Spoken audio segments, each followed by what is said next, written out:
Bom dia a todos. Todos muito obrigado por participar, por se juntar a nós hoje de manhã.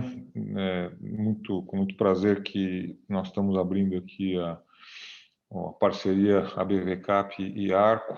A ABVCAP buscando dentro do nosso espaço, do nosso universo, trazer para os nossos associados, ampliar um pouco a visão sobre o momento de Brasil e o que vem pela frente. Hoje a gente vai ter a presença do Murilo Aragão. Eu vou deixar ele contar um pouco a história da Arco, mas só abrindo, a Arco tem 40 anos de história de análise política, do Brasil, do momento, das tendências. Murilo é uma figura bastante conhecida de muitos de vocês. Então, primeira coisa, muito obrigado pela oportunidade, pela presença, a Arco e a Exame por essa parceria. Eu só queria, antes de passar a palavra para o Murilo, colocar para todos que vai haver uma exposição dele, e perguntas podem ser feitas ou levantando a mão ou através do chat, ou pela facilidade de perguntas e respostas que a própria transmissão tem, né? Então, a ideia é fazer disso aqui uma conversa interativa. O aspecto político, obviamente, vai liderar essa primeira parte da conversa, mas também questões mais abertas e amplas podem ser tocadas além da política. Então, bom dia, Murilo. Muito obrigado aí pela oportunidade. Bom dia, Piero. Bom dia a todos. Agradeço aí, Piero, a parceria com a Arco. Agradeço ao Pedro Thompson, Lucas Amorim, pessoal da Exame também, por estar presente aqui conosco. Olha, o momento é muito interessante para avaliar as questões relacionadas à política e aos investimentos no Brasil. E eu, se vocês me permitem, eu vou fazer um breve histórico da nossa atuação. Prometo não ser exaustivo e ser bem rápido, mas que é importante para pontuar e balizar as considerações que eu vou fazer sobre o presente e sobre o futuro. A Arco Advice, a empresa que eu lidero, foi criada em 1981, quando eu cheguei em Brasília, ainda garoto, e fui ser assessor parlamentar da Associação Brasileira de Rádio e Televisão e comecei a ter meus clientes que compravam o nosso monitoramento analítico, ou seja, não só o monitoramento de andamento de projetos de lei, mas também a nossa opinião sobre o que ia acontecer. E, basicamente, desde então, a gente se dedica a explicar os acontecimentos políticos, seja de uma forma ampla, conjuntural, quanto também aplicada a situações específicas. Não teve nenhum evento aí desse período de 40 anos, onde nós tivemos a redemocratização, a eleição indireta de Tancredo e Sarney, constituinte, eleição direta de Collor, impeachment de Collor, Itamar, Fernando Henrique, Plano Real, Lula, Dilma, impeachment de Dilma, Temer e agora Bolsonaro, é que nós não tenhamos atuado analisando e apontando os possíveis desdobramentos políticos para empresas, bancos e entidades associativas de várias, com muita intensidade e muita regularidade. Tudo baseado tanto na nossa experiência quanto no nosso banco de dados e o conhecimento, o networking que a gente tem de Brasília de tantos anos aqui, acompanhando e vendo os desdobramentos da política nacional e das políticas públicas.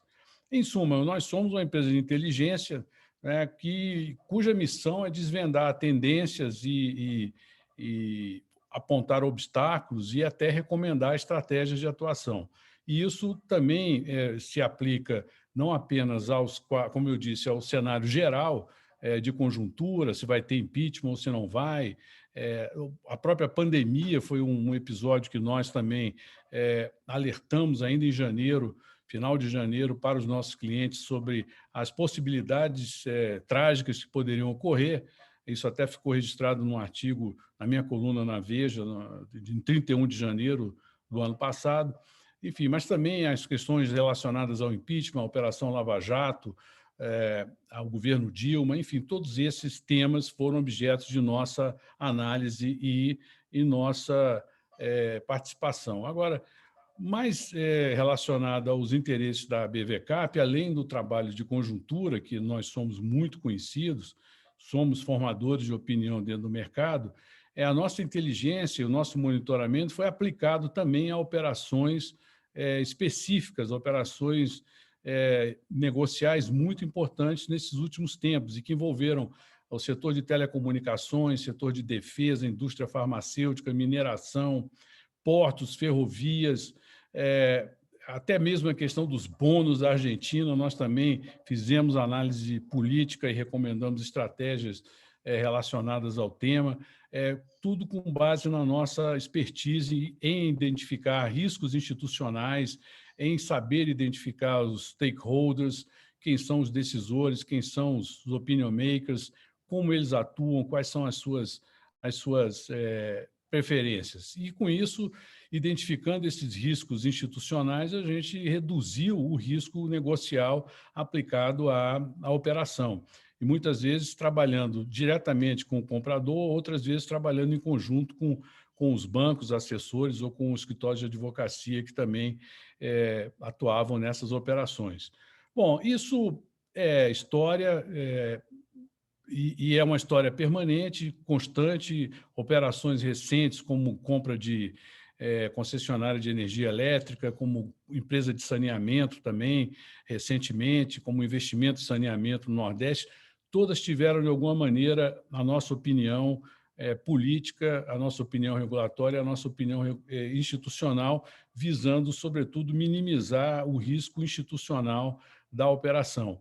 Aquilo que o Piero sempre diz, a incerteza regulatória no Brasil e a incerteza política no Brasil, além do risco jurídico, o risco Brasil, o risco tributário, nós atuamos numa faixa que visa reduzir os riscos institucionais, visando, sobretudo, desvendar como funciona o ambiente político, como funciona o ambiente legislativo em relação ao setor específico que está investindo. Eu lembro um caso emblemático nosso, que foi a definição de um local de construção de uma indústria, de uma montadora automobilística, e que nós fizemos uma análise de 9 estados e depois de 19 cidades para que fosse tomada a decisão de estabelecer a indústria. Nós fizemos um levantamento de 20 anos de greves, né, nas cidades escolhidas, para saber qual o nível de hostilidade, qual o nível de engajamento a empresa teria com as lideranças sindicais daquele local. Ao mesmo tempo, fizemos uma análise anterior dos líderes políticos e uma projeção de quem poderia estar liderando a política e afetando as decisões de investimento da empresa. Então, um trabalho muito interessante, que foge das questões tradicionais, quando a gente vê em decisões de investimento ou mesmo em M&As, mas que essa inteligência da gente trouxe um conforto, né? E, de vez em quando, eu passo lá na cidade e vejo a fábrica e eu vejo, olha, eu tenho um pouquinho não de culpa, mas eu tenho um pouquinho de influência na decisão dessa fábrica estar aqui, localizada aqui em São Paulo, nessa cidade. Enfim, agora, depois de falar do passado, é importante falar do presente para que a gente vá direto ao futuro, que interessa a todos, as questões eleitorais que estão postas na mesa. Bom, nós vivemos aqui um cenário paradoxal, não é? Com um ciclo virtuoso de M&As, né? Batendo recordes, com uma projeção para se bater um recorde este ano de operações de M&As. Temos também um programa de concessões que foi estabelecido em 2016 no governo Temer, com a participação do atual ministro Tarcísio de Freitas, que vem dando grandes resultados, que vem avançando de forma significativa e que promete ainda ter avanços mais importantes de hora em diante.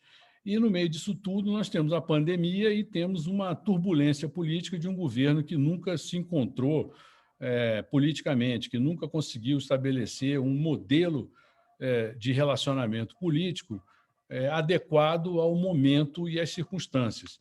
E quando eu digo momento e circunstâncias, as circunstâncias são as que vieram causadas pela própria, que provocaram a própria eleição de Jair Bolsonaro, que foi a desmoralização do sistema político por conta da Operação Lava Jato, do movimento de renovação que veio com ele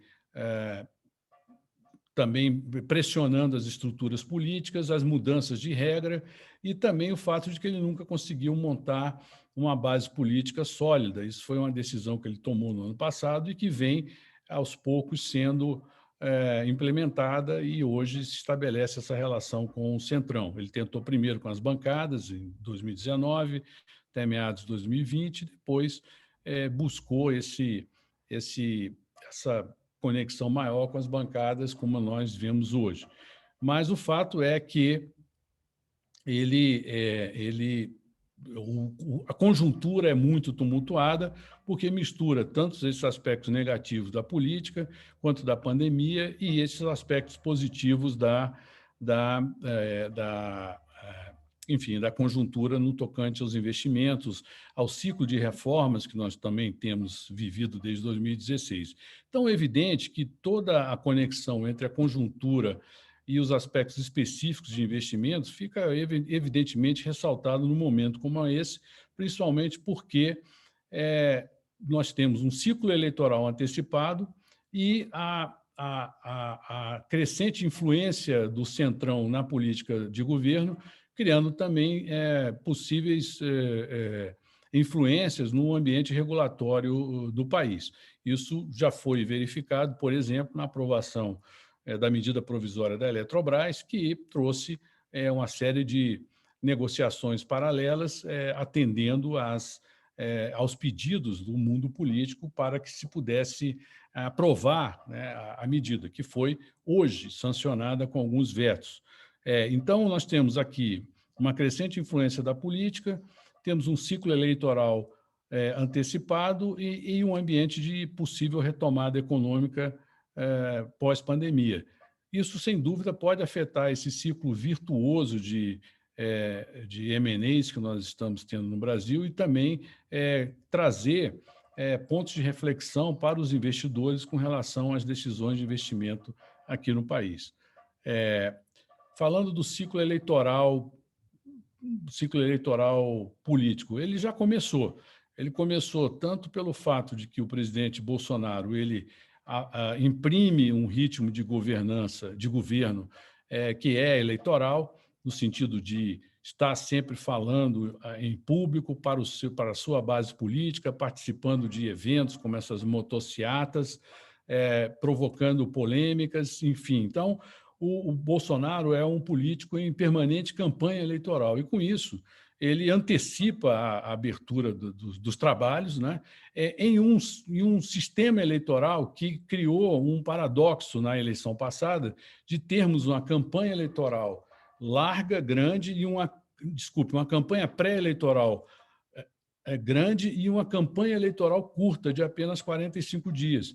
E o Bolsonaro, muito inteligentemente, ele entendeu essa dinâmica em 2018 e começou sua campanha bem antes de todo mundo.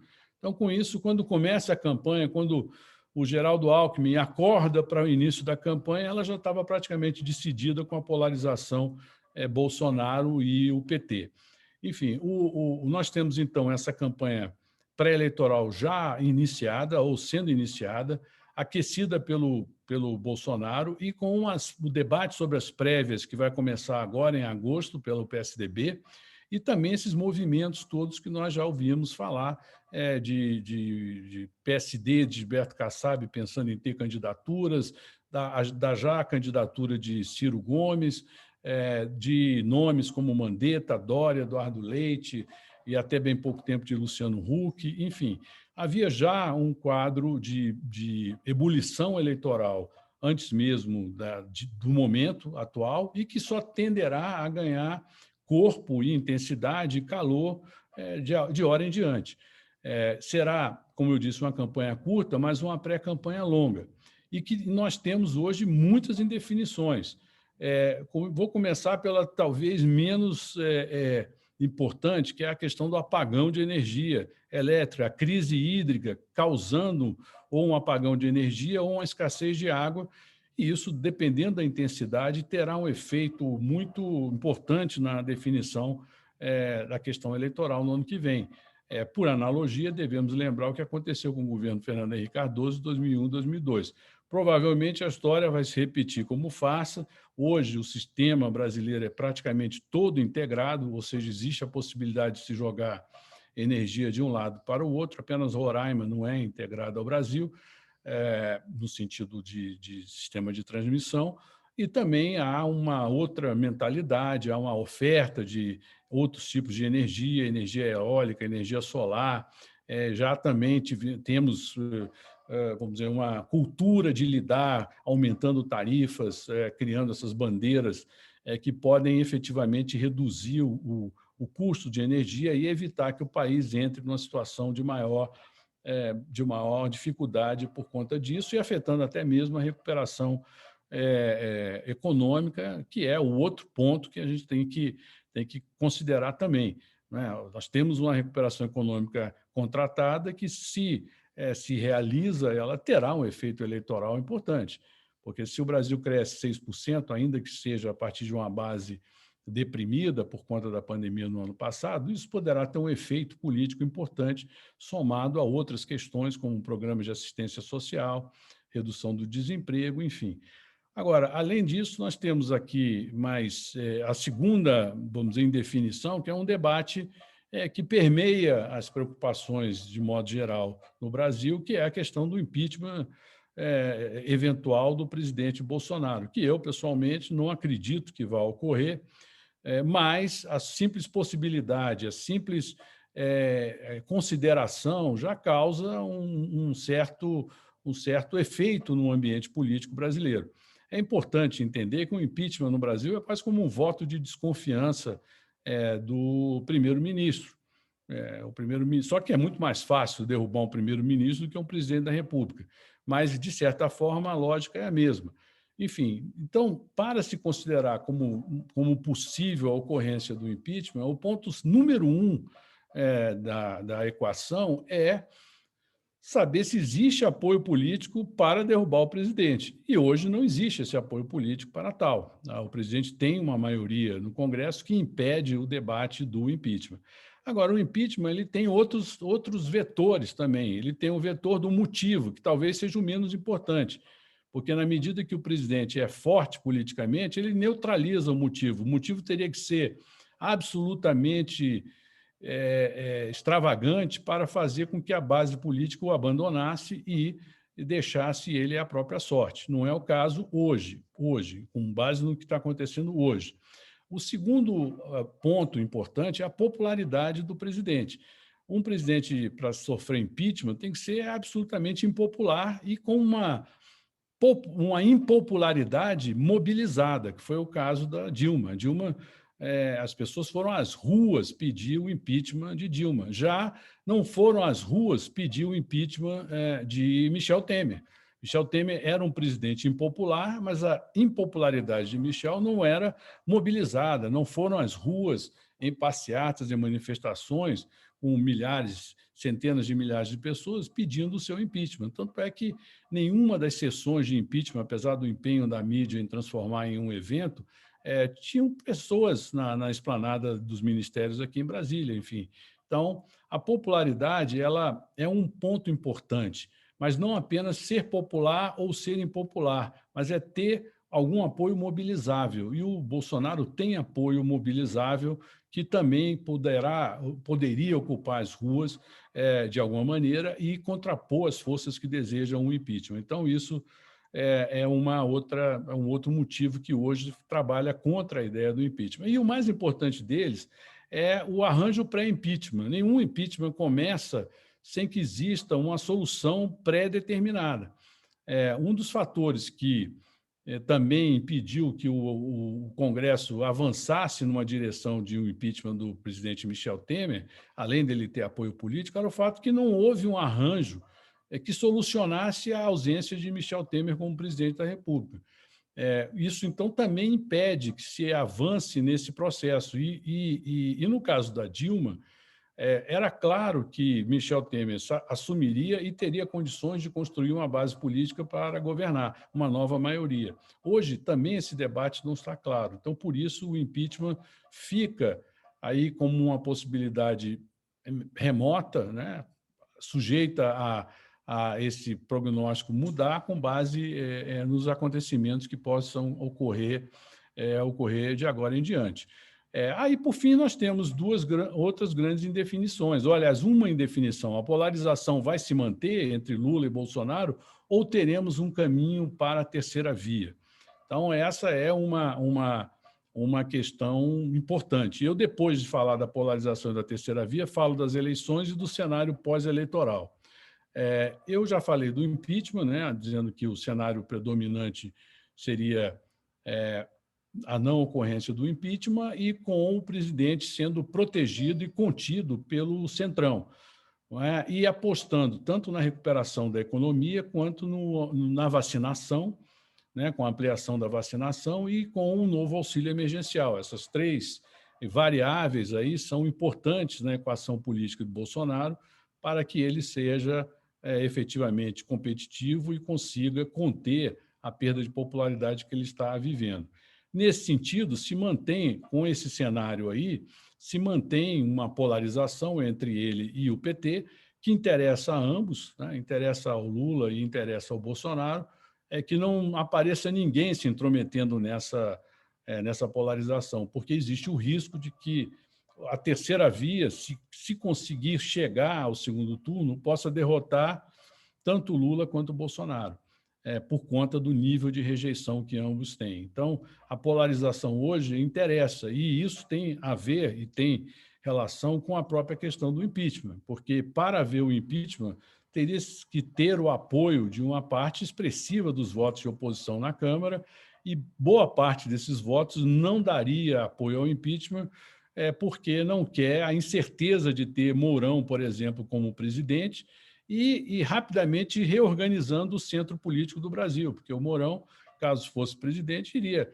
trazer as mesmas forças que apoiam Bolsonaro e outras também, e aproveitar o lado bom do governo Bolsonaro, manteria as concessões com Tarcísio, manteria, obviamente, o Banco Central com Roberto Campos Neto. Então, todas as questões positivas do governo Bolsonaro seriam protegidas. E a oposição não quer que se tenha um bolsonarismo, entre aspas, sem Bolsonaro, né? Ou seja, que se tenha um centro expandido ameaçando a possibilidade de Lula ganhar as eleições.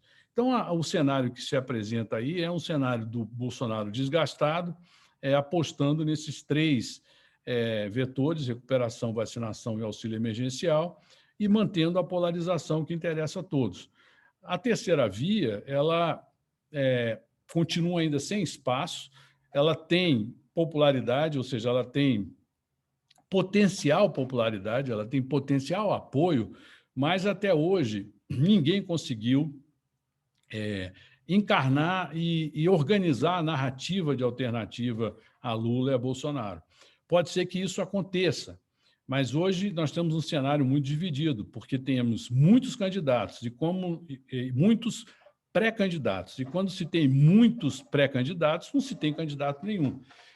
Hoje temos o Ciro, mas o Ciro não consegue penetrar com consistência no centro político brasileiro, há muita desconfiança com relação a ele. Alguns acreditam que ele é apenas um Bolsonaro mais à esquerda, com a mesma retórica, às vezes agressiva, e com isso ele também não teria o apoio desses eleitores de centro.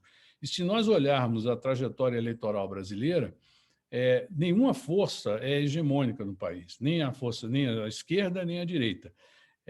Sem o voto do centro, nenhuma dessas duas forças irá ganhar as eleições e tampouco irá governar o país depois de eleito. Então, há, sem dúvida, uma corrida em direção ao centro. O Bolsonaro terá que fazer essa corrida também. Isso tem sido muito dito, né, alertado a ele, que, na sua retórica, ele afasta o centro que o apoiou na eleição passada, e ele terá que trazer esse centro com uma narrativa menos agressiva, e o Lula, pelo seu lado, também terá que fazer um movimento em direção ao centro para poder capturar o edge, a vantagem que faria ele vencer as eleições. A terceira via ela pode, sim, se organizar. E o último acontecimento recente em relação à terceira via foi a declaração do governador Eduardo Leite, quando assume a sua condição gay, e que isso teve um efeito político muito importante e muito positivo, porque ele primeiro afastou uma questão que poderia ser levantada na sua campanha de forma preconceituosa e prejudicial, mas, sobretudo, ele mostrou muita coragem em expor a sua questão e posicioná-la de forma adequada perante o mundo político. E isso, sem dúvida, agradou a muitas pessoas, principalmente aquelas que têm um pensamento politicamente correto, que são mais modernas e que é um eleitorado importante na equação política brasileira. Então, essa atitude do Eduardo Leite foi uma atitude muito forte que agradou a setores importantes da sociedade que podem estar, vamos dizer, reforçando assim o seu papel de eventual candidato à presidência no ano que vem.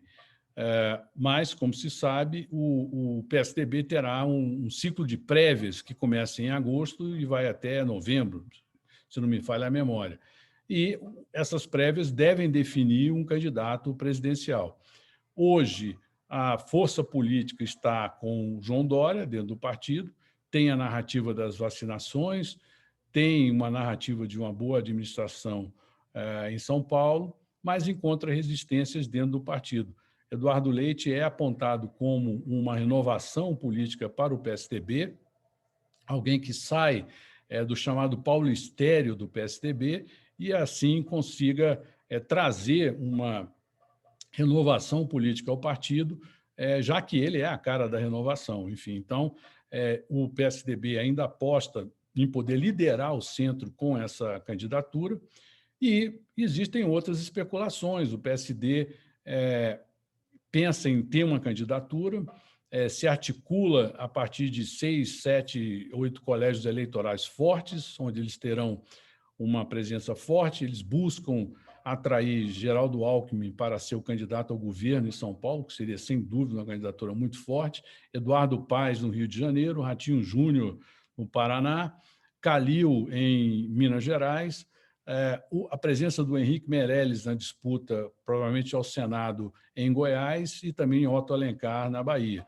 E há, vamos dizer, a esperança de que essa junção de forças estaduais propicie uma eventual candidatura de centro também. E o nome especulado, inclusive saiu na imprensa ontem, mas já era um nome que se falava aqui em Brasília há tempos, é o do senador Rodrigo Pacheco, presidente do Congresso, que vem de um colégio eleitoral muito importante, em Minas Gerais, traz também a marca da renovação pela sua juventude e a marca da institucionalidade por ser presidente do Congresso Nacional. Mas, enfim, hoje predomina-se a questão da terceira via ainda sem uma força clara, mas com uma potencialidade que pode ser desvendada nos próximos meses, principalmente a partir dos desdobramentos do governo Bolsonaro, recuperação econômica, pandemia, CPI da Covid, essas coisas todas que estão na pauta. Comparando a eleição de 2018 com a de 2022, a gente pode apontar que teremos os efeitos menores da Operação Lava Jato no ambiente político. Em 2018, a Operação Lava Jato foi decisiva para o resultado. Esse ano, ela, apesar do Moro aparecer ainda também como um nome a ser considerado na sucessão, mas a própria narrativa da Lava Jato ficou prejudicada por conta tanto do fortalecimento do sistema, do establishment político, quanto também pelos equívocos que foram expostos aí na Vaza Jato e em outras decisões que ocorreram também no âmbito do judiciário. Então, ela será menos relevante. Um efeito colateral dessa situação é que os partidos que entraram muito desestruturados na campanha de 2018, PSDB atingido pela Lava Jato, MDB e o PT, os três grandes partidos do país, eles agora estão menos fragilizados, porque a questão da Lava Jato já tomou menor relevância e a situação de financiamento de campanha, com o banimento das campanhas, do financiamento das campanhas empresariais, fortaleceu imensamente as máquinas partidárias. Então, hoje, o maior financiador de campanha eleitoral é o partido político.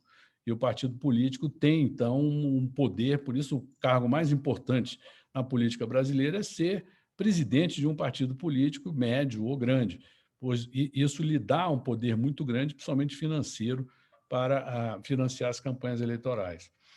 As regras eleitorais continuam as mesmas com relação a teto de gastos e proibição de coligações, mas existe uma incerteza ainda posta, já que o presidente Arthur Lira, da Câmara, deseja aprovar regras eleitorais e tem que aprovar até setembro, um ano antes da eleição. Então, a gente não sabe exatamente se terá alguma mudança significativa no quadro eleitoral, no quadro regulatório eleitoral.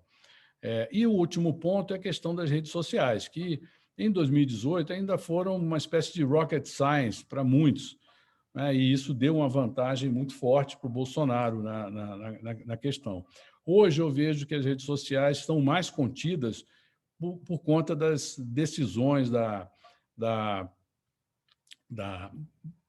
do Twitter, do Facebook, decisões tomadas no âmbito do norte-americano e também no âmbito nacional. O TSE também tomou decisões limitadoras do uso político desses instrumentos de redes sociais. Então, eu vejo que, para as eleições do ano que vem, as redes sociais serão importantes, já que tomaram um espaço importante na formação da opinião do brasileiro, mas com menos relevância que tiveram em favor de um candidato.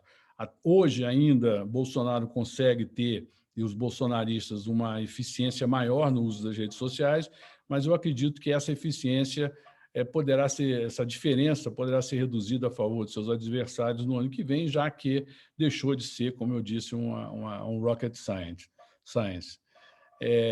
Agora, já falando de um quadro pós-eleitoral, enfim, sem definir quem ganharia, né? O que nós temos que olhar são alguns fundamentos dentro do quadro político brasileiro. O primeiro é que, com um razoável nível de certeza, o Brasil de 2023 vai ser melhor do que o Brasil de 2010. Nós temos reservas, mais reservas, temos os PPIs, temos safras crescentes, né? Temos um reformismo no Congresso que ficou evidenciado em 2016 e que produziu mudanças estruturais importantes no Brasil, na legislação trabalhista, na legislação saneamento, marco elétrico, gás, lei de falências, telecomunicações, enfim, uma série de medidas que foram tomadas. Vêm aí outras medidas importantes, como a debêntures infraestrutura, também licenciamento ambiental. Enfim, então, todas essas questões que foram postas nos últimos 4, 5 anos transformaram para melhor o quadro de investimentos no país. Eu não tenho dúvida disso. E os próximos 10 anos, no mundo, se caracterizará por investimentos fortes em infraestrutura. Os últimos 10 anos houve um investimento muito grande em tecnologia. E hoje o que se vê é que a infraestrutura não aguenta essa expansão tecnológica. Nós precisamos investir na infraestrutura. E isso abre também ao país uma oportunidade muito grande de investimentos. O próprio crescimento da nossa agricultura, os programas de irrigação que vão ser colocados, ampliando também a nossa produção agrícola, isso tudo trará uma demanda por investimentos em infraestrutura muito importante nos próximos anos. E o Brasil, desses últimos 5 anos, quando trata das PPIs, reduziu, em parte, aquelas incertezas típicas do Brasil do passado. Tanto é que, por exemplo, ocorreram investimentos muito importantes, como o da SEDAI recentemente, da SEB também no Brasil recentemente, e é aguardado com grande ansiedade agora também dos investidores a renovação das concessões lá da Via Dutra, também, que foi emblemática quando privatizada ainda no governo Fernando Henrique. Outro ponto que eu acho muito importante também, para o bem e para o mal, as instituições no Brasil hoje estão mais equilibradas na sua relação. Se reclama muito da interferência do judiciário no, na gestão governamental, se reclama também do fato do legislativo ter criado uma autonomia maior sobre o orçamento, mas o fato é que, democraticamente falando, o poder no Brasil está mais compartilhado. Por isso se diz que o Brasil vive hoje um presidencialismo compartilhado. E se esse presidencialismo não fosse compartilhado, essa proposta tributária enviada pela equipe econômica nas semanas passadas aí, seria aprovada facilmente, sem nenhum tipo de contestação por parte da sociedade, por parte do Congresso. Então, o momento que nós vivemos hoje é um momento de divisão de poder, de compartilhamento de poder, o que é, para o bem e para o mal, como eu disse, uma novidade, mas é um avanço institucional que o Brasil vive. Temos também como um fato relevante para o futuro que há áreas reguladas com muito destaque. E eu destaco esse último avanço aí, que é a autonomia do Banco Central, que realmente nos traz um tipo de segurança regulatória muito importante para o investidor estrangeiro. Aliado, evidente, ao fato que nós temos aí 300 e tantos, quase 380 bilhões de reservas, em 2010 eram 260, e temos a expectativa de ter saldos positivos aí na balança por conta do boom de commodities. Também temos uma sociedade multipolar, uma sociedade com muitos atores políticos atuantes. Isso também é democrático, isso também é importante, ou seja, não há um dono, o Brasil não tem mais um dono, o Brasil tem vários polos de poder, e isso dá uma certa segurança institucional. É difícil que ocorra no Brasil uma ruptura institucional, fazendo um paralelo com 1964, quando houve o movimento cívico-militar.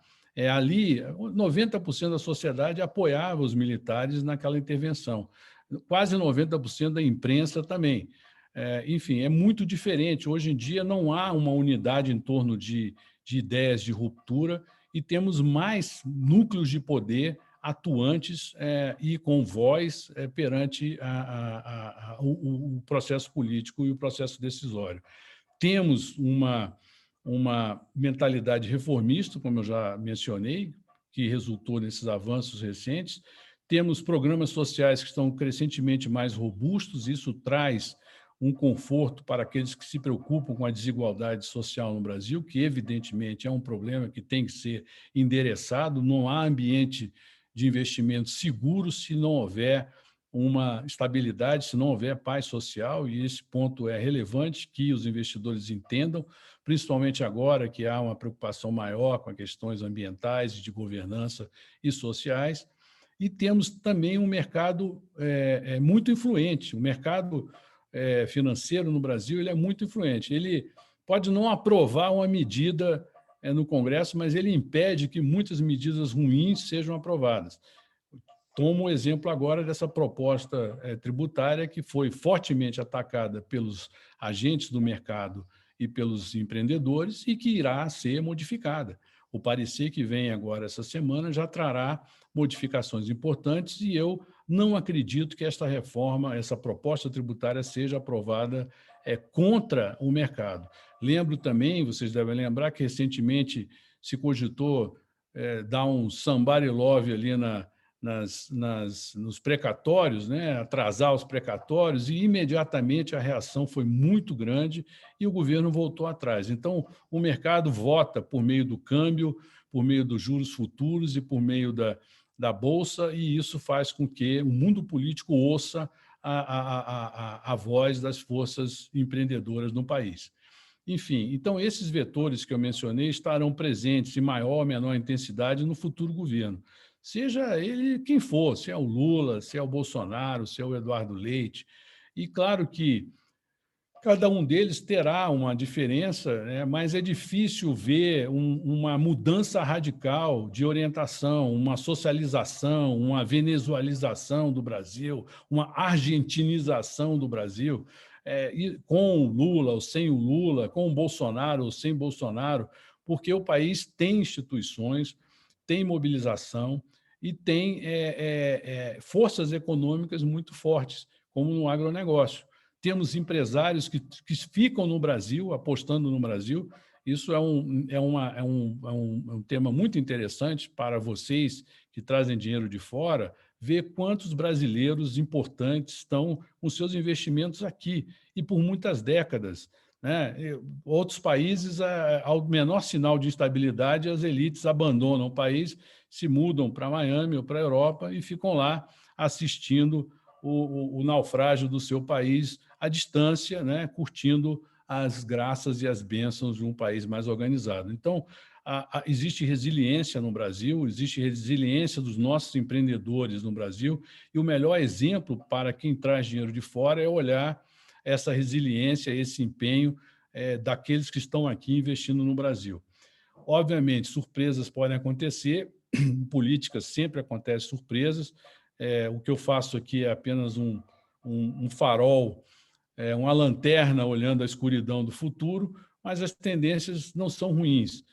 E acho que o Brasil viverá um ciclo importante de progresso, de desenvolvimento, ainda que não seja um ciclo silencioso, politicamente calmo, politicamente estável, sem, vamos dizer assim, um barulho, uma gritaria, principalmente que a imprensa gosta muito desse brouhaha, né, que faz parte da própria natureza de se buscar a audiência e a atenção em um momento de competição com as redes sociais, mas tendo um pouco de calma, um pouco de juízo e tranquilidade, a gente pode observar que temos tendências e vetores muito positivos à frente no país. Bom, amigos, eu falei aqui 42 minutos, falei mais do que eu queria falar, fiquei com a boca seca e, dada a hora, eu não posso tomar um shot de uísque, vou beber água. Enfim, eu vou beber minha aguinha e fico à disposição para responder perguntas. Muito obrigado. Muito obrigado, Murilo. Obviamente, tem perguntas aqui, eu vou passar algumas delas, mas queria te agradecer aí a estrutura e a profundidade da tua análise e do teu conhecimento, né? Tem aqui uma primeira pergunta, eu vou passar, do Nelson Silva. Eu não sei se você está tendo acesso aí eu vou ler, né? Mas mesmo que você tenha acesso para todos vejam. Ele diz: apesar do presidente estar obcecado pela reeleição, as suas declarações e atos vão praticamente todas no sentido contrário de aumentar a base. Ao que você acha que se deve isso? Olha, essa é uma pergunta muito interessante e agradeço ao Nelson a pergunta e mando a ele um grande abraço, saudades. Nelson, espero que em breve possamos nos ver. Agora, isso é uma questão muito psicológica, né? E às vezes também estratégica, né? Uns podem interpretar como uma questão psicológica e outros podem dizer que é uma estratégia. A estratégia em ser anti-institucional é cultivar aquele eleitorado que também é anti-institucional. As próprias pesquisas aí da Folha, Datafolha, pesquisas recentes, indicam que o Congresso é desmoralizado perante a população, o próprio judiciário também. Então, quando o Bolsonaro tem esse discurso muito agressivo com relação às instituições, ele termina agradando uma parte do eleitorado. Por outro lado, quando ele passa da medida, ele termina criando um risco grande para a própria eleição.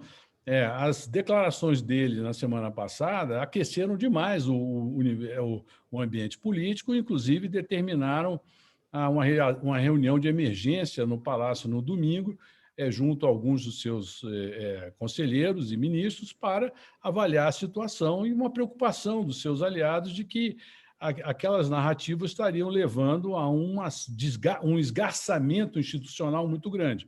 No dia seguinte, houve já uma reunião com o ministro Fux, né, e houve ali também a ação dos bombeiros tentando acalmar a situação. Agora, no fundo, é o seguinte, é uma questão de estratégia do Bolsonaro. Ele acha que termina ganhando mais em mantendo essa posição agressiva, mesmo contra a opinião de muitos de seus assessores. O futuro vai dizer se ele tem razão ou não. Bom, tem uma segunda pergunta aqui, Murilo, que veio anônima, então eu não consigo identificar, obviamente, quem fez a pergunta, mas e eu vou, talvez, dependendo da sua resposta, eu vou emendar uma pergunta minha em cima, em que fala em que fala assim, até quando a terceira via tem para emplacar um nome para disputar as eleições de 2022 com chance, imagino em tempo, né? Olha, Piero, a terceira via, o relógio começou a, a avançar, né? Então, quando entrarmos em agosto, a terceira via tem que se organizar e chegar a uma candidatura no final do ano, no início do ano. Alguns, como o presidente Michel Temer, dizem que o melhor seria em março, abril, se definir a candidatura. Outros acham que é antes, né? O que eu vejo é um processo. O processo terá a partida com as prévias do PSDB. O mundo político vai ficar olhando as prévias do PSDB para saber se vão embarcar nessa solução ou não, ou se vão buscar uma outra solução. Então, por exemplo, o Gilberto Kassab pode olhar e dizer: vamos esperar aí se esse arranjo é interessante para o partido. Se não for, ele investe tanto ou numa eventual aliança com o PT, que também é especulado, ou em ter uma candidatura própria. A verdade é que a terceira via ela não tem candidato. Ela terá que construir uma candidatura nos próximos 6 meses. Esse é o prazo. Deixa eu emendar, antes, tem uma outra pergunta aqui, mas deixa eu só emendar em cima desse assunto, e aí falando das prévias do PSDB, né? É, é, você acha que tem alguma chance de verdade do partido sair unido dessa prévia ou não? Quer dizer, porque aqui você obviamente tem uma ambição política muito grande e declarada do, do João Dória de ser presidente da República, mas ele está preparado para não ganhar não levar essas prévias, quer dizer, ele vai manter o Partido Unido, como é que você, qual é o pulso disso? Olha, eu acredito que ele vai aceitar o resultado das prévias, né? Eu acho que ele vai, apesar de que é natural que possa haver uma tentativa, uma vontade de mudar de partido, mas ele tem um problema da filiação partidária, né, que eu tenho que checar se isso daria tempo dele mudar ou não. Como governador, como eleito por cargo majoritário, ele pode mudar de partido a qualquer tempo, mas eu tenho que ver se, em relação ao ano eleitoral, exatamente a um ano antes da eleição, se ele não teria que estar filiado a um partido para disputar a eleição.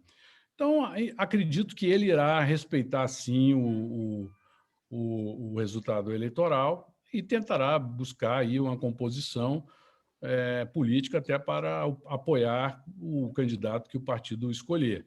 Agora, também isso vai ser, vamos dizer, relativizado pela reação popular a essa candidatura. Quer dizer, se a candidatura do PSDB não decolar, ela vai ser abandonada pelos próprios membros do partido. Vão buscar arranjos que fortaleçam as suas fórmulas estaduais. Isso é muito importante entender que no Brasil a eleição presidencial ela é muito influenciada pela agenda dos partidos em ter presença sólida no Congresso Nacional. Quer dizer, muitas vezes interessa muito mais a um partido eleger 30 deputados, 40 deputados e ter um ponto de barganha política com o presidente da República do que eleger um governador em algum estado, enfim. Então, isso é um ponto. E outros partidos e outras lideranças, outros caciques políticos, eles privilegiam as suas fórmulas estaduais. Muitas vezes acontecem situações onde um cacique político apoia um candidato de oposição em detrimento da orientação nacional do seu partido. Em 2018, o Ciro Nogueira, o PP, o seu partido, apoiava Geraldo Alckmin, mas ele apoiava Fernando Haddad no Piauí. Então, o interesse regional também tem uma força grande nos arranjos políticos do Brasil. Tá. Ótimo. Tem aqui uma outra pergunta, também veio sem identificação de quem fez, mas eu acho que é uma pergunta, e entrando um pouco mais no no nosso mundo aqui, e a gente podia explorar um pouquinho mais a questão, né? Eu acho que, basicamente, nós vivemos gerenciar risco, né? O mercado, a principal característica é gerenciar risco. Mas a pergunta qual vai ser o impacto das eleições no mercado financeiro, bolsa, juros, etc., e quando começará a ser sentido? Então, eu acho que uma preocupação grande que nós temos aí, o mercado em geral tem, é a volatilidade natural que essas eleições vão trazer, né? Eu já de algum momento, de alguma forma já está trazendo nesse momento, mas acho que a expectativa geral dos agentes é que essa volatilidade aumente. Então, quer dizer, aqui tem uma pergunta que é bola de cristal, qual será o impacto, né? Eu não imagino que você vai conseguir ser tão preciso assim, mas eu acho que é uma boa pergunta. E quando que a gente deveria começar a sentir esse impacto dessa volatilidade pré-eleições? Essa volatilidade, bom, o impacto será crescente na medida que se ganha tração o debate eleitoral, o impacto vai ser crescente. E também por conta da frequência das pesquisas eleitorais. E dois vetores orientam essa questão. A primeira é a volatilidade da semana, do dia. Quer dizer, muitas decisões de investimento são tomadas a partir da possibilidade de um resultado de pesquisa da semana, né, do dia, do mês. Isso é uma dinâmica, né? E se tomam decisões, se investe ou se desinveste a partir dessa dinâmica. E a outra é a decisão, sim, eleitoral no final. Principalmente aqueles investidores de longo prazo, eles estão olhando o resultado da eleição, não a dinâmica da eleição. Então, nós vamos ver esse impacto ocorrendo tanto na evolução da eleição como um todo, né, quanto na dinâmica, na evolução da dinâmica da eleição, que vai ser praticamente diária. E aí se mistura tudo: pandemia, CPI da Covid, prévias do PSDB, veto de uma lei, avanço da reforma tributária, avanço da reforma administrativa. Então, o mercado vai ficar crescentemente mais sensível aos movimentos da política. Isso vai determinar que se tenha um controle de percepções muito mais acurado, porque as oportunidades de ganhar e de perder dinheiro vão ser muito grandes. O Wagner Conversani também mandou uma outra pergunta, que é um outro assunto muito importante, muito atual, né? Que é a questão de qual é a importância do voto auditável para a manutenção da estabilidade política. Eu acho que, eu entendo, estou interpretando o Wagner aqui, se estiver errado, ele me corrige, toda essa discussão, né, do voto impresso, urna eletrônica, enfim, né? A pergunta dele é qual é a importância desse voto ser auditável, e eu acho que talvez você possa estender um pouco sobre as análises sobre toda essa questão do voto eletrônico, seria bem da urna eletrônica, seria bem interessante ouvir você nisso. Olha, a questão foi politizada porque os adeptos do Bolsonaro transformaram o tema numa questão de honra, né? E a própria declaração do presidente de que se não tiver voto impresso não vai ter eleição, enfim, é uma declaração muito forte que antagoniza, né, as posições do outro lado de uma maneira muito dura. O presidente Bolsonaro interpretou um movimento do presidente do TSE, Luiz Roberto Barroso, algumas semanas atrás, quando se relacionou com presidentes de partidos políticos que se posicionaram contra o voto impresso. Então, eu não entro no mérito do voto impresso ou não, porque teríamos que saber como ia ser feito o voto impresso, né? Ou como seria auditável esse voto em 2018, em 2022. Agora, sem dúvida, se o Bolsonaro tiver mantendo essa narrativa e o voto auditável não for implantado, os aliados dele na eleição vão considerar que, se ele for derrotado, como uma das razões para que isso tenha ocorrido. Porque ele criou essa narrativa de que houve fraude na eleição passada e que, se tivesse sido auditado, ele teria levado a eleição já no primeiro turno. Ele diz também que houve fraude na eleição da Dilma com o Aécio Neves, enfim. Então, é uma questão muito delicada e que, posta da forma que está posta, ela terá, sim, repercussão durante o processo eleitoral. Eu só vejo uma não repercussão se o desempenho do Bolsonaro for muito ruim. Se ele ficar rapidamente fora do jogo, ali, rodando 10, 12, 15%, e fora do segundo turno, isso então perde um pouco da intensidade do problema quando forem abertas as urnas no primeiro turno. Então, é um tema, sim, de sensibilidade política importante. Você, nessa linha, você acha que tem uma aposta dele nessa instabilidade, nesse risco institucional também?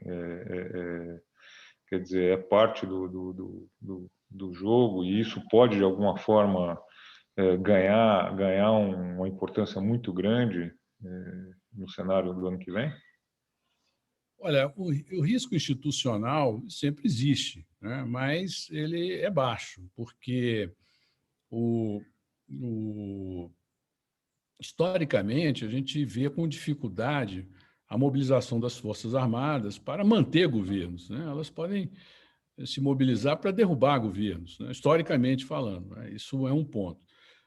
Olhando a realidade de hoje, a gente não vê as Forças Armadas interessadas numa intervenção institucional, né? Então, toda essa narrativa de que pode haver uma intervenção, pode haver um risco, isso poderia ficar mais no campo da bravata do que no campo da real articulação.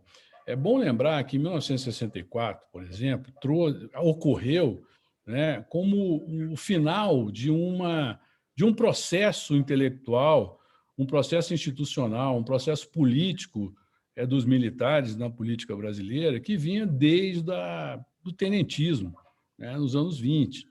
Enfim, então não foi alguma coisa que foi provocada por uma situação de um dia para o outro. Então, eu vejo que o risco institucional no Brasil, evidentemente, a gente sempre tem que considerar, mas acho baixo e sem uma condição de ocorrer, e como diz o general de Gaulle, ninguém derruba um governo sem as Forças Armadas. Não dá. E eu não vejo as Forças Armadas interessadas em fazer um movimento dessa natureza. O Brasil de hoje também é muito mais complexo do que era em 64. Não é fácil fechar o Brasil simplesmente. Eles podem até invadir o Palácio do Planalto. Ok, fique lá no Palácio do Planalto, o Brasil vai continuar funcionando, as instituições vão continuar funcionando, provavelmente se declara um novo presidente a partir de um arranjo do Supremo no Legislativo, enfim, não é alguma coisa que ocorra de uma forma tão absoluta, né, como poderia ocorrer em outros países de extração mais autoritária, não é o nosso caso. Eu também não vejo vontade das Forças Armadas, elas têm um apreço à institucionalidade, muitos dos militares que estão hoje em posição de comando foram doutrinados já na democracia, conviveram com regimes diferentes, né? Conviveram com Fernando Henrique, conviveram com Lula, conviveram com Dilma, até alguns que conviveram com o próprio Sarney também, enfim, então, com Temer, então eu não vejo assim esse arroubo que alguns radicais apoiadores do presidente demonstram. Eu acho que isso não tem adesão até até os demais aliados do presidente também. Então, eu vejo que isso é um risco evidente, mas não deixa, não é talvez um risco concreto e relevante, pelo fato de que os próprios militares e as forças da sociedade brasileira defendem uma institucionalidade. Tá. Eu tenho mais duas questões aqui minhas para você, mas eu acho que uma delas talvez aí mudando um pouco e pegar o teu pulso em uma outra área. Eu entendo que vocês aí, a ARCO, têm um bom entendimento dessa parte, dado talvez contatos e viagens que vocês tenham feito ou tenham acompanhado. Quer dizer, a imagem institucional do Brasil lá fora, né? Isso, para nós, investidores, tem sido uma coisa que tem machucado demais. Merecido ou não, a gente pode discutir se merecemos estar tão mal assim ou não. A verdade é que o o trabalho de destruir a imagem institucional do Brasil lá fora parece que está sendo feito de uma forma muito eficiente, infelizmente. Questão ambiental, um pouco também dessa instabilidade, questão das vacinas, o negacionismo, etc. Qual é a tua leitura de como o estrangeiro, o investidor, está vendo o Brasil nesse aspecto? Quanto isso, de fato, pode estar vindo atrapalhar aí um eventual fluxo de investimentos para o Brasil? Olha, depende do grau de conhecimento específico que o estrangeiro tem em relação ao Brasil, isso é um ponto, e também depende da capacidade do tempo que o estrangeiro quer ficar no Brasil. Aquele que vem para o investimento de 20, 30 anos, ele tem uma outra visão com relação ao país. Ele vai olhar 20, 30 anos para trás e olhar e tentar projetar os 20, 30 anos para frente. Aqueles que vêm investir não tão a longo prazo, mas vão olhar os setores que investem. Alguns são muito bons. O Brasil tem um sistema financeiro muito qualificado, tem estruturas de assessoramento muito qualificadas e que dão conforto para um investidor que deseja realmente fazer o dever de casa. Agora, o investidor que fica impressionado pelo noticiário, esse aí, sem dúvida, não vai vir para o Brasil. Porque há tanto um problema nosso de comunicação, há tanto também um problema de posicionamento do governo em questões relevantes, quer dizer, não há uma boa narrativa do meio ambiente, há uma narrativa confusa com relação a essas questões da pandemia, há uma narrativa conservadora com relação a costumes, que também vai de encontro, né? Não ao encontro, de encontro a essa cultura politicamente correta que hoje começa a predominar também no mundo dos negócios. Enfim, então, isso tudo faz que exista um gap de entendimento que atrapalha muito a imagem do Brasil, sem dúvida, atrapalha muito a imagem do Brasil. Agora, quem for fazer o dever de casa vai descobrir pérolas, né? Aqui existem áreas magníficas para se investir no país, e muitos sabem disso. Agora, o geral é ruim e demanda que o homework seja muito bem feito para que se decida investir no Brasil. Há outro problema também, que quando você senta na mesa para defender o Brasil numa reunião de board, você está competindo com a Austrália, ou com o Vietnã, ou com o Canadá, ou com Hungria, ou com Zâmbia, né? E cada um puxa a sardinha para o seu lado. E quando se olha o Brasil, o cara tem milhões de razões para falar mal. E há também, por fim, um divórcio muito grande entre o noticiário e a realidade do Brasil. O noticiário tende a ser muito negativo, predominante negativo, o que é normal, né? Afinal de contas, good news are bad news, né? Dizia Roberto Tivita, meu querido Roberto Tivita, repetindo um jargão da imprensa brasileira. E também cito um outro jargão, que se você não conta a sua história, alguém vai contar a sua história para você. Não é? Que também é verdade. O Brasil não conta a sua história. O agronegócio não conta a sua grande história de ser responsável até pela preservação ambiental no país, né? Que é um paradoxo. As pessoas acham que o agronegócio no Brasil acabam com o meio ambiente, quanto que, na maior parte do Brasil, o agronegócio é by the books e vem ajudando na preservação. A legislação ambiental brasileira é muito rigorosa, não é? É muito rigorosa, uma obrigatoriedade de preservação de áreas extensas nas propriedades rurais. Enfim, então nós não contamos a nossa história. E na vida existem dois fatos apenas: o nascimento e a morte, e entre um e outro tudo é submetido à interpretação.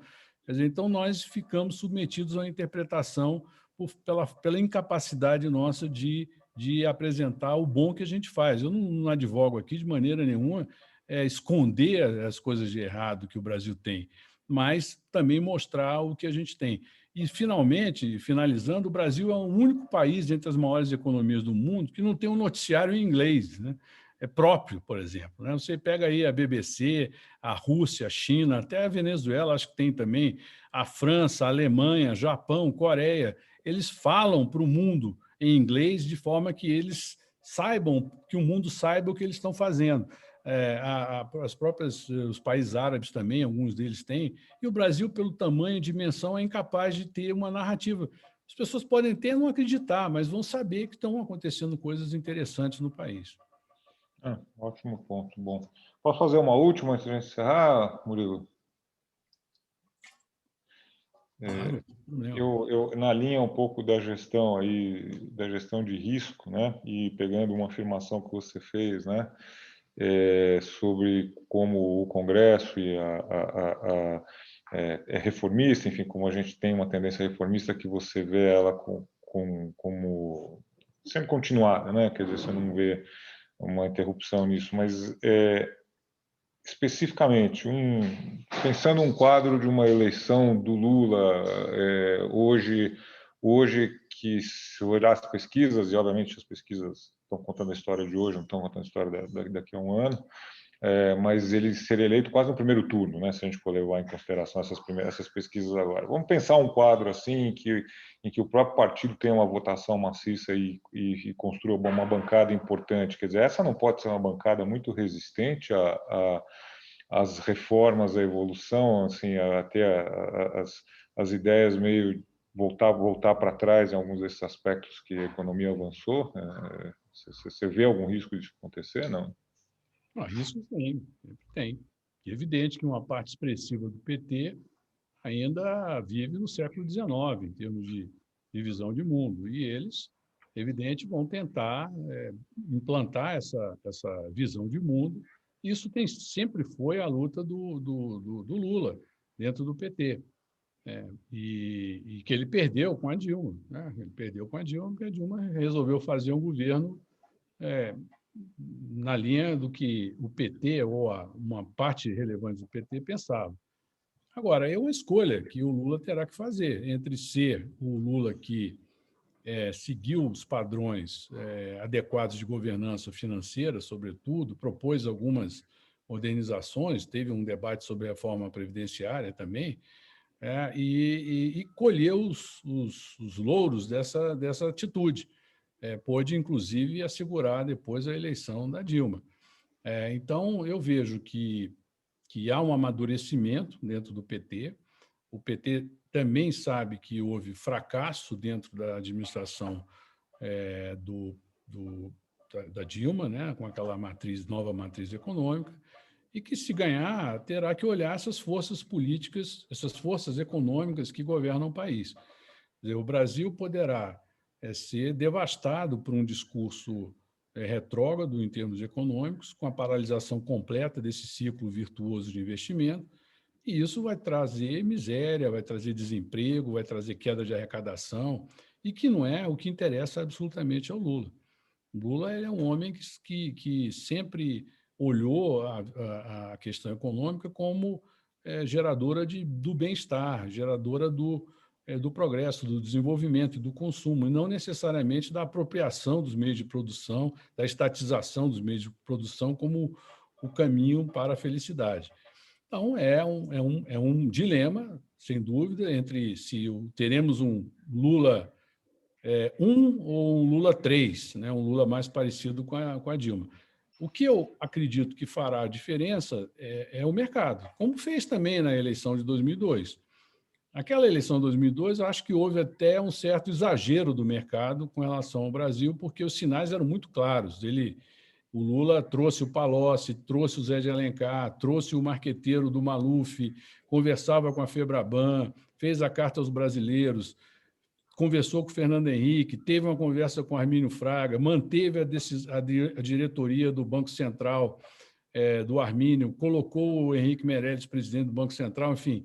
Ele teve noção clara do momento político que ele vivia ali. E acho que ele deverá ou deveria ter, caso caminhe com esse favoritismo, a mesma visão para 2023. Piero. Ótimo. Bom, Murilo, vou deixar você fazer o encerramento, se você quiser fazer, fica à vontade, agradecer a Arco, agradecer a Exame, agradecer a todo mundo que nos ouviu aqui, mas eu deixo você terminar, por favor. Bom, Piero, muito obrigado aí pela oportunidade. É importante ter um debate assim mais alargado sobre a realidade do país. Eu sempre tive uma visão otimista com relação ao Brasil, ainda que reconhecendo todas as nossas problemáticas. Claro, nós não podemos deixar de reconhecer. O Brasil é um país que, que me lembra uma frase de um jogador de futebol que jogou muitos anos no Internacional de Porto Alegre e hoje joga no Nacional, é o D'Alessandro, né? E o D'Alessandro, quando foi contratado pelo Internacional, fez 4 ou 5 partidas extraordinárias, né? Aí, na sexta partida, ele não jogou nada, né? Aí disseram para ele, mas, ô, D'Alessandro, o que houve? Ele disse, não houve nada. Se eu jogasse bem todos os dias, eu não estava jogando aqui, estava jogando no Barcelona.